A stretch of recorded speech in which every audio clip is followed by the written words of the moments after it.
So ಒಂದು ತುಂಬ ಮುಖ್ಯವಾದ ವಿಷಯ, ಮೊನ್ನೆ ಒಬ್ಬರ ಹತ್ರ ಮಾತಾಡ್ತಾ ಇದ್ದೆ ನಾನು, ಅವ್ರದ್ದು ತೋಟ ಸುಟ್ಟೋಗಿದೆ. ಅದರಲ್ಲಿ 2-3 ವಿಷಯಗಳು ನನಗೆ ಒಂದು ತುಂಬ ಇದು ಅನ್ನಿಸ್ತು, ಹೇಳಬೇಕು ಅನ್ನಿಸ್ತು. ಏನಂದರೆ, ಒಂದು, ಯಾಕೆ ಹಂಗಾಯಿತು ಅನ್ನೋದು ಪ್ರಶ್ನೆ. ಈಗ ಯಾರೋ ಬೆಂಕಿ ಹಚ್ಚಿರ್ಬೋದು ಅನ್ನೋದು ಒಂದು ಪ್ರಶ್ನೆ, ಆದರೆ ಅದು ಸಾಧ್ಯತೆಗಳು ಕಡಿಮೆ. ತುಂಬ ಅಷ್ಟು ಕೆಟ್ಟವರು ಅಲ್ಲೊಬ್ಬರು ಇಬ್ಬರು ಇರ್ತಾರೆ. ಅವರು ಒಬ್ರು ಹೇಳ್ತಾ ಇದ್ರು ಅದು ಯಾಕೆ ಸುಟ್ಟಿರಬಹುದು ಅಂತ. ಈಗ ನಾವು ಗೊಬ್ಬರ ತರಿಸ್ತೀವಿ, ಎಲ್ಲಿಂದನೋ ಗೊಬ್ಬರ, ಕೊಟ್ಟಿಗೆ ಗೊಬ್ಬರ ಅಂತ. ಆ ಕೊಟ್ಟಿಗೆ ಗೊಬ್ಬರದಲ್ಲಿ ತುಂಬ ಏನೇನೋ ಇರುತ್ತೆ. ಆ ಗೊಬ್ಬರ ಜೊತೆಗೆ ಅದಕ್ಕಿಂತ ಜಾಸ್ತಿನೇ ಪ್ಲಾಸ್ಟಿಕ್ಕು, ಚಪ್ಪಲು, ವಿಮಲ್ ಚೀಟು ಎಲ್ಲನೂ ಇರುತ್ತೆ. ಅದ್ರ ಜೊತೆಗೆ ಈಗೀಗ ಜಾಸ್ತಿ ಸಿಗ್ತಾ ಇರೋದು ಲೈಟರ್ಗಳು. ಆ ಲೈಟರ್ ಒಂದು ಅದರಲ್ಲಿ ಪೆಟ್ರೋಲ್ ಇರುತ್ತೆ. ಅವನೊಬ್ಬನು ಸಿಗರೇಟ್ ಸೇದ ಮನೆಗೆ ತೊಗೊಂಡು ಹೋಗೋದ್ರೆ ಹೆಂಡತಿ ಬೈತಾಳೆ ಅಂತ ಅಲ್ಲಿ ಒಗೆದು ಹೋಗ್ಬಿಟ್ಟ. ಅದು ತಿಪ್ಪೆಗೆ ಹೋತು, ತೋಟಕ್ಕೂ ಬಂತು.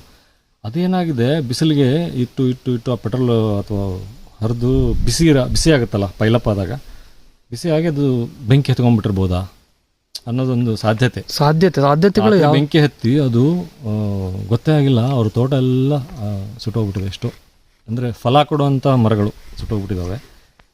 ಅವ್ರಿಗೆ ಪಾಪ ದಿಕ್ಕೆ ತೋರಿಸ್ತಲ್ಲ ಏನು ಮಾಡ್ಬೇಕಂತ. ಯಾಕಂದರೆ ತೋಟಗಾರಿಕೆ ಇಲಾಖೆಯವರು ಏನೂ ಹೇಳ್ತಾ ಇಲ್ಲ, ಏನು ಮಾಡಬೇಕು ಅದಕ್ಕೆ, ಸುಟ್ಟೋಗಿರೋ ಮರಗಳಿದ್ದಾವೆ, ಏನು ಮಾಡಬೇಕು ಅದಕ್ಕೆ ಹೇಳ್ತಾ ಇಲ್ಲ ಅಂತೆ. ವಿಚಿತ್ರ. ಓಕೆ, ಆಮೇಲೆ ಅದ್ರ ಜೊತೆಗೆ ದುಡ್ಡು ಯಾರು ಕೊಡ್ತಾರೆ? ಇನ್ಶೂರೆನ್ಸ್ ಮಾಡಿರ್ಬೋದು, ಅವ್ರು ಮಾಡಿಲ್ಲ ಅನ್ಸುತ್ತೆ. ಇನ್ಶೂರೆನ್ಸ್ ಇರಲ್ಲ, ಯಾರು ಮಾಡಲ್ಲ ಅನ್ಸುತ್ತೆ, ಅಥವಾ ಮಾಡಬೇಕೇನೋ ಇನ್ಮೇಲೆ.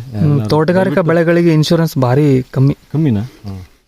ನಾರ್ಮಲ್ ಬೆಳೆಗಳಿಗೆ ಕೊಡ್ತಾರಲ್ಲ, ಭತ್ತಕ್ಕೆಲ್ಲ ನಾರ್ಮಲ್ ಬೆಳೆಗಳಿಗೆ ಕೊಡ್ತಾರೆ. ತೋಟಗಾರಿಕಾ ಬೆಳೆಗಳಿಗೆ, ಅದು ಎಸ್ಪೆಷಲಿ ಅಡಿಕೆ ವೆರಿ ರೇರ್.